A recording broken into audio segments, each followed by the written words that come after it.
the Moneyweb Crypto Podcast, where we discuss all things crypto related. Your host, Kieran Ryan. Does Sars want to tax crypto to death? Some people think so. Others have a more nuanced view. South African Revenue Services has published its long-awaited draft guide to the taxation of crypto assets, providing perhaps the clearest indication yet of how it expects taxpayers to treat crypto transactions under the law. Now, the draft doesn't create a new tax regime for crypto, but it certainly clarifies or attempts to clarify how existing income and capital gains tax rules apply to everything from trading and mining to staking, donations, and crypto to crypto transactions. Now, that one might be a bit worrying for some people. The guide is open for public comment until 31st of August. Well, joining us now to explore what this means is Tertius Trust, tax specialist at RSM. Tertius, greetings. Thanks for joining us. Let's kick off. What has actually changed here? SARS has always maintained that crypto is taxable. So what does this draft guide clarify that taxpayers didn't know before? And is this simply a restatement of existing laws, or are there some new interpretations that we should know? As you've mentioned in your introduction, let's just make it clear that this is not SARS or National Treasury introducing a new crypto tax regime, and this is definitely not legislative amendments. Instead, it is a draft guide on existing laws.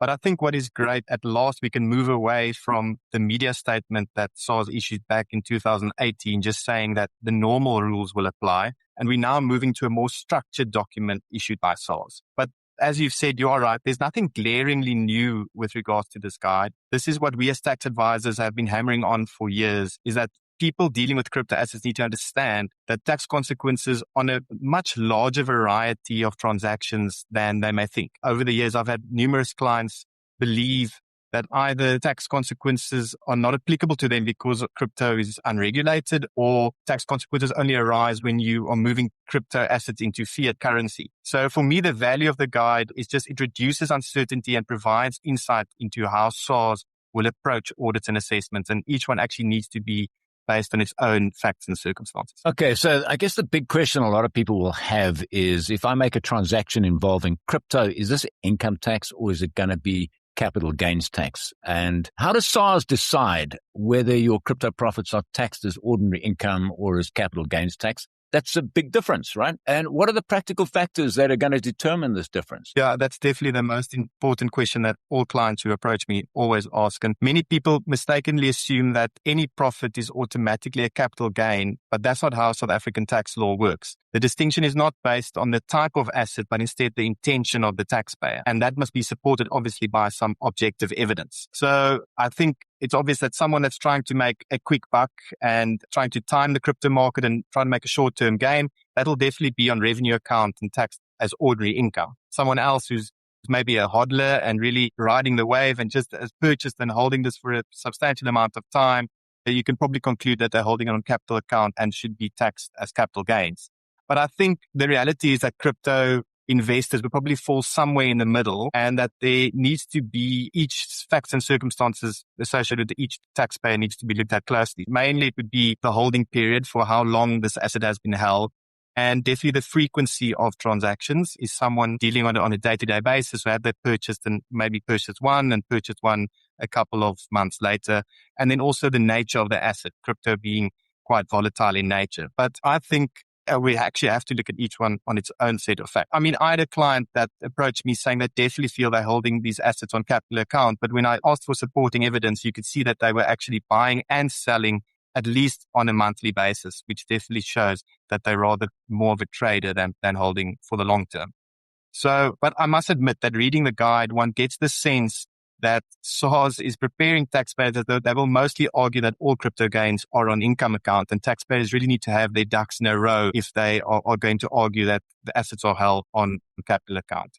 So I think a practical takeaway is that taxpayers should have documents and objective evidence ready from the initial stage and when they make their investments. Now let's talk about some of the traps for crypto investors. Which transactions do people commonly overlook? For example, crypto to crypto swaps. You might be sending a Binance coin over to your MetaMask wallet and swapping that out for Ethereum or Solana. Would that qualify as, in your income tax account? What about staking rewards? mining income. If you're a Bitcoin miner, how are you going to be taxed on those? And then you've got things like DeFi lending or just moving assets between wallets. So what are the mistakes that you could make that will draw Sars's attention? Yeah, I think there are quite a few, but I think the biggest one is the one I touched on initially, and that is that a taxable event only occurs when there's a crypto to fiat transaction, and that is obviously not correct. A crypto to crypto swap can most definitely trigger a disposal for income tax purposes. So, for example, if you're exchanging Bitcoin for Ethereum, SARS will generally take the view that that's a barter transaction. So you would have to look at the market value of the assets in order to understand the tax consequences associated with that. Another one is where people will be using crypto assets for kind of like they would currency, otherwise paying for goods or services, and once again feeling that that doesn't really fall within the realm of tax. But once again, SARS sees this as intangible assets and not as currency. So each disposal actually does have tax consequences. And then you did touch on probably one of the biggest traps I feel, and that is decentralized finance or DeFi. And I think the problem is that that has changed so exponentially over the couple of years, and it's one of the fastest developing aspects within the crypto market that SARS even took the view that they're scoping this outside of the draft. So they haven't actually addressed, they've just mentioned DeFi, but saying they're not going to be giving specific guidance on it. And that's probably one of the aspects that we as an industry will be commenting on, saying you at least have to try and just explain to people the tax consequences associated with that, because it's so wide or currently being widely used. But I think apart from that, the biggest trap is taxpayers pretty much playing the detection risk game, thinking that SARS will not know of these assets or won't pick it up. And I think that's a very dangerous game to play, in my opinion. It does raise the question, how much visibility does SARS now have?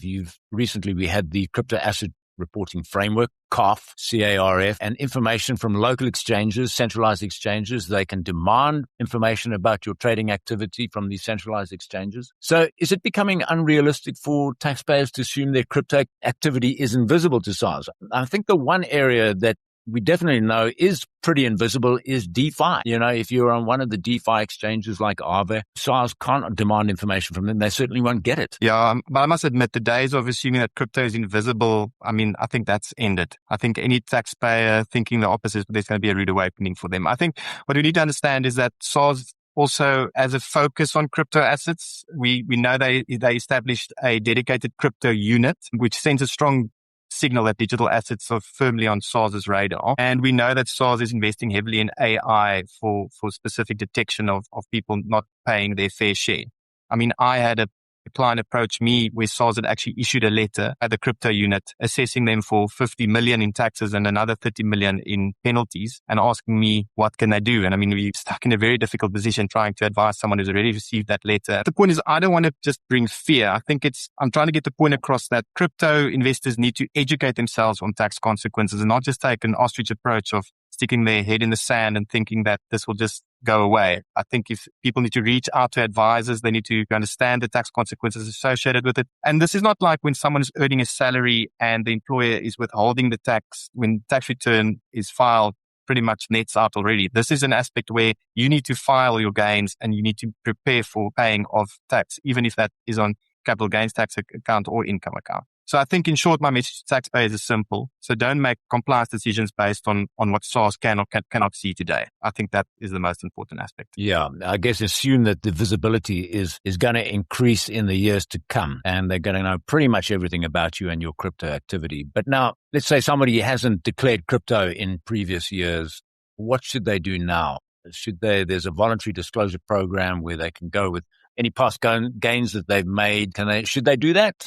Take advantage of this voluntary disclosure program? What records should they be keeping going forward in order to make sure that they're compliant? Yeah, I think the worst thing that a taxpayer can do is ignore the issue. If they realize there's undeclared gains in prior years, they should obviously obtain professional advice. But there is this well-established aspect, as you pointed out, of the voluntary disclosure program, or a VDP, which exists precisely for these types of situations where taxpayers want to regularize their affairs. They want to pay the tax that is due, but they just want to stop any penalties arising from SARS actually finding the mistakes. And timing is very important here, because if SARS starts asking questions, it might be too late and that option may no longer be available to the taxpayer. And from a record keeping perspective, I think taxpayers should retain any transaction histories of acquisitions, sales and purchase values, types of aspects. And often I do understand that when taxpayers try to find these, they don't have that information available, or they've been having so many trades that it's difficult to find these. So then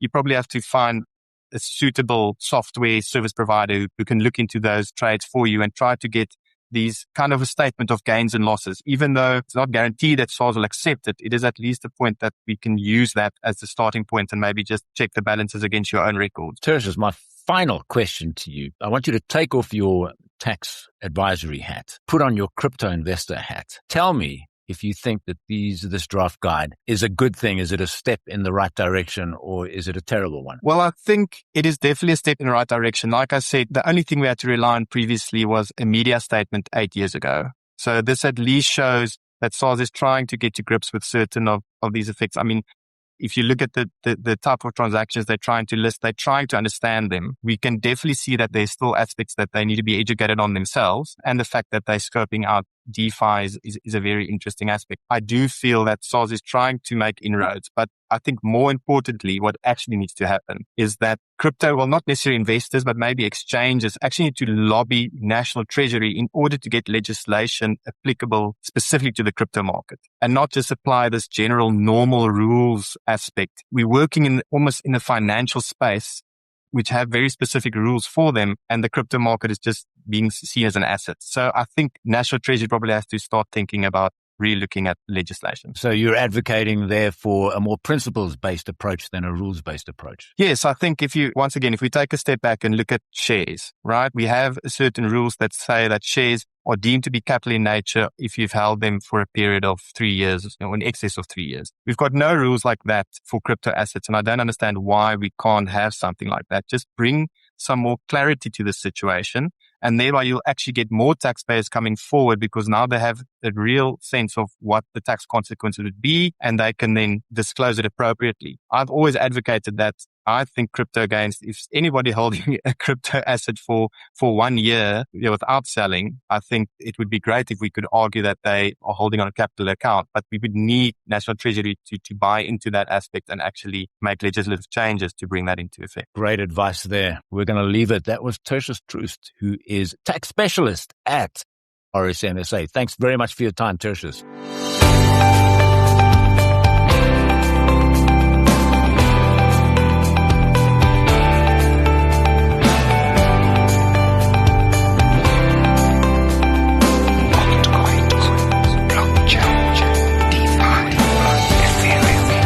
Thanks for listening to the Moneyweb Crypto Podcast, hosted by Kieran Ryan.